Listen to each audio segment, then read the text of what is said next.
एक लक्ष्य, एक सोच, एक जिद, घर जाना है, घर जाना है, घर पहुंचना है। हमारे मजदूर भाई 1400 किलोमीटर, 1500 किलोमीटर, कोई 1000 किलोमीटर बम्बई से, दिल्ली से, हरियाणा से, यूपी, बिहार तक पैदल पहुंच जा रहा है, साइकिल से पहुंच जा रहा है। इससे बड़ा ज्वलंत उदाहरण नहीं हो सकता, नहीं मिलेगा आपको। हम उन मजदूर भाइयों को प्रणाम करते हैं। हम उनको इस बात की तारीफ करना चाहते हैं कि उन्होंने अपनी जिद पूरी करने के लिए, अपनी वहाँ पर घर घर ही होता है, बाहर बाहर होता है, बाहर से घर जाने के लिए जो तपस्या की है, उसके लिए फिर एक बार हम उनको बधाई देते हैं। और आप घर पहुँच गए, हम आपको मुबारकबाद देते हैं। इसी तरह से एक लक्ष्य है शिक्षा का। भारत सरकार ने भारत की स्वतंत्रता के बाद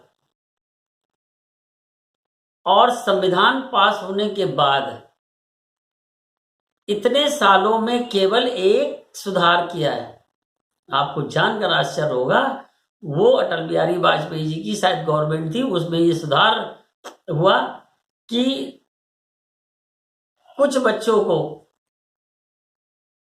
मौलिक अधिकार में शामिल किया गया, यानी एक फ्री शिक्षा और सबको शिक्षा। उसके इतने दिनों बाद शिक्षा पर कोई काम नहीं हुआ, कोई परिवर्तन नहीं हुआ।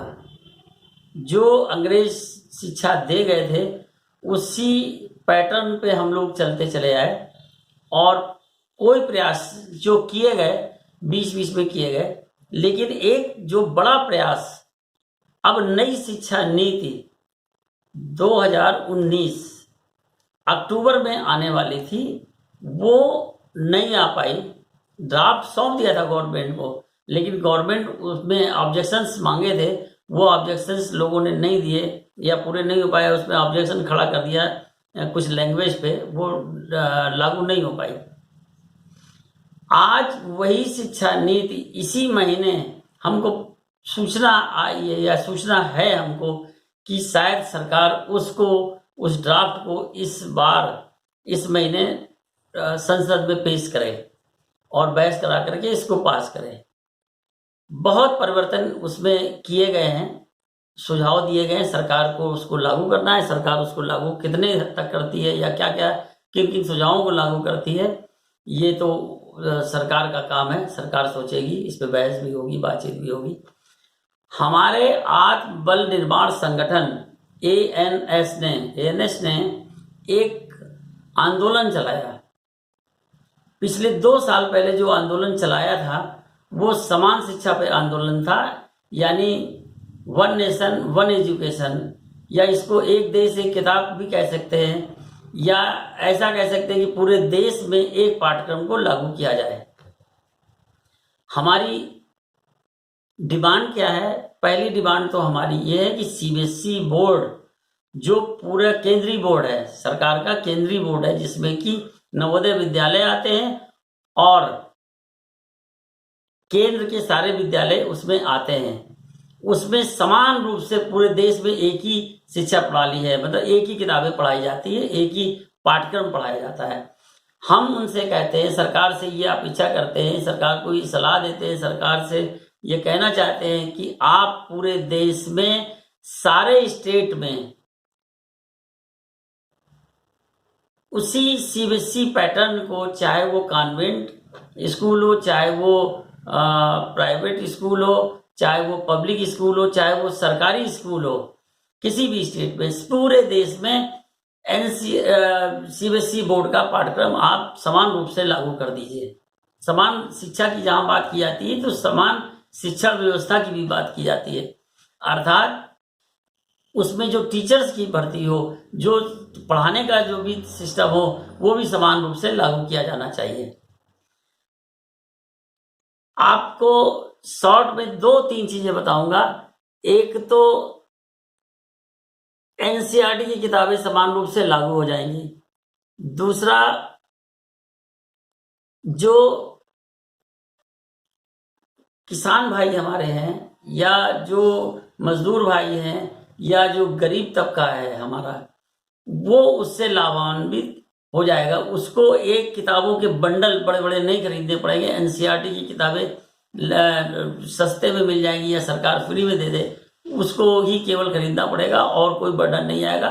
तो ये एक एजुकेशन में बहुत बड़ा फायदा इस वर्ग को होने जा रहा है। हमारे किसान भाई, हमारे मजदूर भाई उससे लाभान्वित होंगे। बड़ा टेंशन हो जाता है जब एडमिशन का समय आता है कि किस तरह से ये पैसे का अरेंजमेंट कर करके हम लोग इसमें ये करें। जो प्राइवेट स्कूल हो, चाहे सब पब्लिक स्कूल हो, चाहे वो सरकारी स्कूल हो, अगर हर जगह एक ही पढ़ाई हो रही होगी तो हम लोग पास के स्कूल में एडमिशन करा सकते हैं।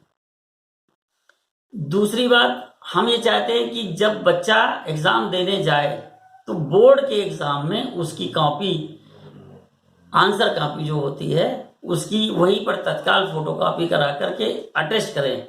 वहाँ का जो टीचर अटेस्ट करे और स्टूडेंट से साइन कराए और उनको तत्काल वापस कर दे। इससे कई फायदे होंगे। नकल में पकड़ वो मिलेगी, जांच में किताब जो कापियाँ जांची जाती है उसमें भी अगर कोई प्रॉब्लम होती है या ज़्यादा कम होता है वो पता लग जाएगा। इसमें बहुत सी चीज़ों का फायदा होगा। तीसरी मांग हमारी ये है कि जो बोर्ड परीक्षा होती है, हाई स्कूल होती है और एक इंटर होती है, इनकी बोर्ड परीक्षा सारे स्टेट को मिला करके सारे देश में एक साथ कराई जाए, ताकि एक प्रश्न पत्र हो, एक क्वेश्चन हो, उसका एक ही जो भी जो परीक्षा हो वो वही दिया जाए, उसका रिजल्ट भी एक ही घोषित किया जाए, जिस तरह से आईएएस की परीक्षाओं में होता है। तो ये भी एक हमारी डिमांड है कि एग्जाम एक ही होना चाहिए। इसके अलावा हम इंटर तक के बच्चों को जो मौलिक अधिकार में शामिल किए गए थे बच्चे, उसमें केजी, नर्सरी, प्री नर्सरी के बच्चे छूट गए थे, इंटर के भी कुछ बच्चे छूट गए थे। इंटर तक के बच्चों को मौलिक अधिकार में हम पूरी तरह से शामिल करने की बात करते हैं और ये हमारी एक जो मुख्य मांग है कि अगर आप उनको मौलिक अधिकार में इंटर तक के सारे बच्चों को शामिल कर लेते हैं, एनसीईआरटी किताबें अगर लागू हो जाती है तो हमारे को कितना बड़ा फायदा ये होने जा रहा है कि इकोनॉमिक बचत कितनी होगी, लोगों का इकोनॉमिक बचत होगी। दूसरा, इनको एक समान रूप से पाठ्यक्रम पढ़ाया जाएगा, प्लस इनका रिजल्ट भी बराबर से घोषित होगा। इससे जो नीचे के बच्चे हैं उनको ऊपर आने में बहुत ज़्यादा प्राथमिकता मिलेगी और बहुत ज़्यादा लाभ मिलेगा।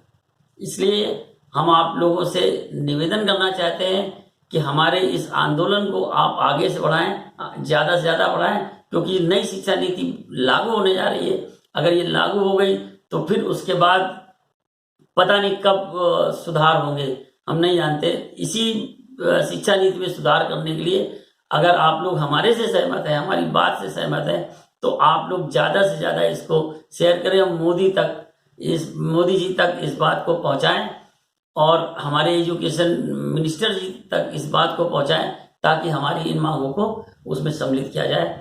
धन्यवाद। एक चीज़ और, अगर कोई भी जानकारी आपको लेनी है या कुछ भी बात करनी है तो हमारे नंबर 7754012345 पे हमें कॉल कर सकते हैं। Thank you.